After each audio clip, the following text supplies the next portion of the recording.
بات آ گئی تفسیر کبیر کے حوالے سے ذہن میں رکھیں کہ آج ہمیں دنیا کی بحث میں تو بڑی دلیلیں یاد ہیں، لیکن اگر کوئی آپ سے پوچھ لے کہ بھئی وجود باری تعالیٰ پر کیا دلیل ہے آپ کے پاس، بھی ایسے بھی لوگ مل جاتے ہیں،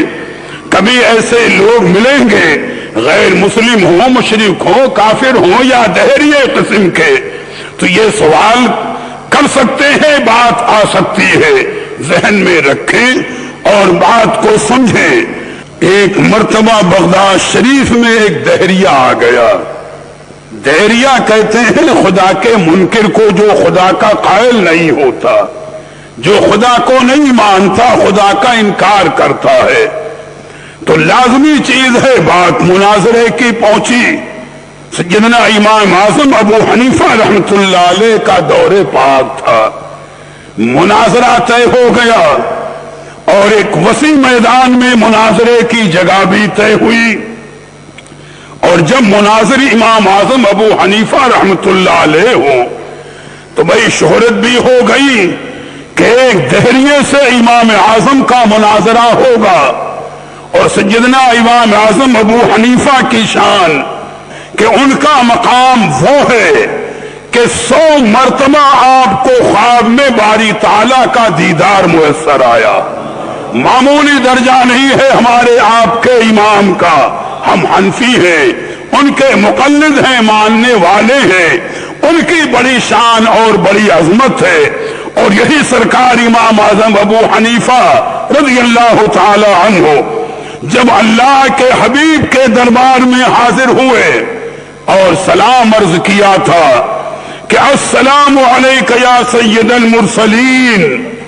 تو قبر نبی کریم سے آپ کو جواب ملا تھا، آواز آئی تھی کہ وعلیک السلام یا امام المسلمین، یا ایسے مقبول ہیں اور ایسے مرتبے کے ہیں۔ تو بات مناظرے کی ہوئی، بھئی وقت بھی طے ہو گیا، ہزاروں کا مجمع مناظرے گاہ میں پہنچ گیا، دہریہ بھی پہنچ گیا اپنے وقت پر۔ تو ہمیشہ حدیث و قرآن سے ہی دلیل نہیں پیش کی جاتی، کبھی کبھی علماء نے ظاہری طور پر دوسرے دلائل کا بھی سہارا لیا ہے، بلکہ یوں کہہ لیجئے کہ اللہ کے پیارے حبیب نے فرمایا کلموا الناس علی قدر عقولہم، لوگوں سے ان کی عقل کے مطابق کلام کرو، یعنی جس سے تم گفتگو کر رہے ہو اس کی عقل کو سمجھ کر کے اسی کے مطابق گفتگو کرو تاکہ بات کا اثر ہو جائے۔ دہریہ بھی میدان مناظرہ میں امام اعظم ابو حنیفہ رحمت اللہ تعالی علیہ تھوڑی دیر کر کے تشریف لائے، جو وقت مقرر تھا اس وقت کے اعتبار سے تھوڑی سی دیر کر دی۔ دہریہ سمجھا کہ امام اعظم ابو حنیفہ ڈر گئے اور مناظرہ مجھ سے نہ کر سکیں گے، وہ اپنا ڈینگے مارنے لگا، جو بھی لفاظی کر رہا تھا۔ آپ تھوڑی دیر کر کے جب میدان مناظرہ میں آئے، اب چاروں طرف سے مجمع تھا، دہریہ بھی سامنے، تو دہریے نے پوچھا کیا مناظرے سے آپ ڈر گئے، گھبرا گئے؟ فرمایا آپ نے ایسا نہیں ہے، مناظرے سے ڈرنے کا سوال ہی نہیں پیدا ہوتا۔ تو پوچھا پھر اس نے دیر میں آنے کی وجہ کیا ہے، اتنی آپ نے دیر کر دی، جو وقت مقرر تھا وہ آپ اس سے تھوڑی دیر کر کے آئے۔ تو آپ نے محتاط جملہ فرمایا، دیکھو کیا جملہ فرمایا، پہلے لفظ اگر فرمایا کہ دہریے اگر میں یہ بات کہوں، یعنی یہ نہیں فرمایا کہ میں یقیناً ہی کہہ رہا ہوں تاکہ کل کوئی یہ کہے کہ معاذ اللہ جھوٹ بولے، نہیں، سب سے پہلے لفظ اگر استعمال کیا، فرمایا اے دہریہ اگر میں تیرے سامنے یہ بات کہوں کہ میں ایک جنگل سے گزر رہا تھا اور ایک مقام پر پہنچا تو میں نے دیکھا کہ ایک دریا بہ رہا ہے اور اس کے کنارے پر ایک درخت ہے، اور اس کے بعد پھر میں یہ کہوں اگر کہ میں نے دیکھا کہ درخت خود بخود کٹ گیا، درخت کے خود بخود تختے بن گئے، اس کی کشتی بھی خود بخود بن گئی، اور وہ کشتی دریا میں خود بخود چلنے بھی لگی، اور مسافروں کو اس پار سے اس پار لے جانے لگی، اور کرایہ بھی خود ہی وصول کر لیتی تھی۔ تو کیا تو یقین کرے گا اگر میں یہ واقعہ بیان کروں، اگر میں یہ بات کہوں تو کیا تو میری بات پر یقین کرے گا؟ تو دہریہ زور سے ہنسا اور کہا مسلمانوں دیکھو،